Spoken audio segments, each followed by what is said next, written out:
Russia ने Ukraine के एक न्यूक्लियर पावर प्लांट के ऊपर हमला किया है। इस हमले में बहुत ज्यादा नुकसान हो सकता है और इंटरनेशनल एटॉमिक एजेंसी ने ऐलान किया है कि अभी तक यूक्रेन के ऊपर जितने भी हमले हुए हैं रशिया की जानिब से, अभी तक इतना ज्यादा नुकसान नहीं हुआ जितना नुकसान इस न्यूक्लियर पावर प्लांट की ताबकारी से हो सकता है। सबसे पहले मैं आपको ये बताता हूं कि इस न्यूक्लियर पावर प्लांट का नाम है ज़पोरिज़िया। ये ज़पोरिज़िया बेसिकली एक इलाके का नाम है, उसके ऊपर जो है न्यूक्लियर पावर प्लांट मौजूद है। अब रशिया ने इसके ऊपर अटैक किया है और इससे रेडिएशन निकलना शुरू हो गई हैं। आपको ये बता दें कि इंटरनेशनल एटॉमिक एनर्जी एजेंसी ने ऐलान किया है कि इस एटॉमिक प्लांट के ऊपर हमले के नतीजे में 10 गुना ज्यादा नुकसान हो सकता है।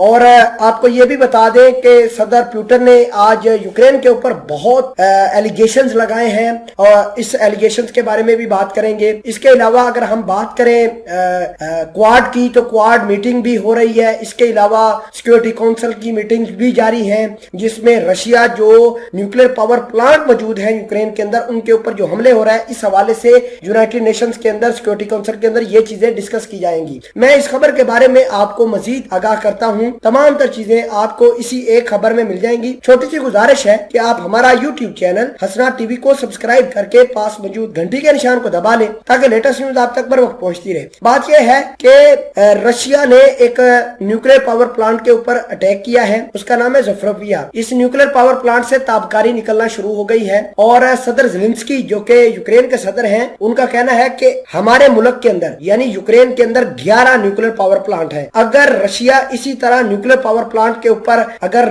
न्यूक्लियर रिएक्टर के ऊपर अटैक करता रहा तो पूरा यूरोप तबाह हो जाएगा। ये उनके आज ताजा तरीन बयानात निकलकर सामने आए हैं। मैं आपको ये भी बता दूं कि यूनाइटेड नेशन की सिक्योरिटी काउंसिल के अंदर कुछ बातें डिस्कस हुई हैं। उन्होंने कहा है कि 9 दिनों के अंदर यानी जंग को शुरू हुए 9 दिन हो गए हैं और रशिया ने इन 9 दिनों के अंदर 480 मिसाइल जो है रिहायशी इलाकों पर दागे हैं। ये रिहायशी इलाकों की सिर्फ बात कर रहे हैं। जो फौजी बंकर को टारगेट किया है, जो फौजी एमुनिशन सिस्टम को टारगेट किया है, रशिया ने जो फौज के ऊपर हमले किए हैं वो इसके अलावा है। अगर हम बात करें रिहायशी इलाकों की, तो रिहायशी इलाकों के अंदर तकरीबन 480 से ज्यादा मिसाइल दागे गए हैं। अब हम थोड़ा सा आगे बढ़ते हैं और आपको बताते हैं कि रूसी सदर ने यूक्रेन के ऊपर लगाया है इल्जाम ये है कि इंडियन और चाइनीज जो लोग हैं वो बेसिकली यूक्रेन ने उनके ऊपर कब्जा किया हुआ था, उनको गिरफ्तार करके डिटेन किया हुआ था। सदर पुतिन ने ये कहा है कि हम जो अग्रेसिवली बिहेव कर रहे हैं वो अपने अलाइड मुल्क के जो शहरी यूक्रेन के अंदर फंसे हुए हैं उनको भी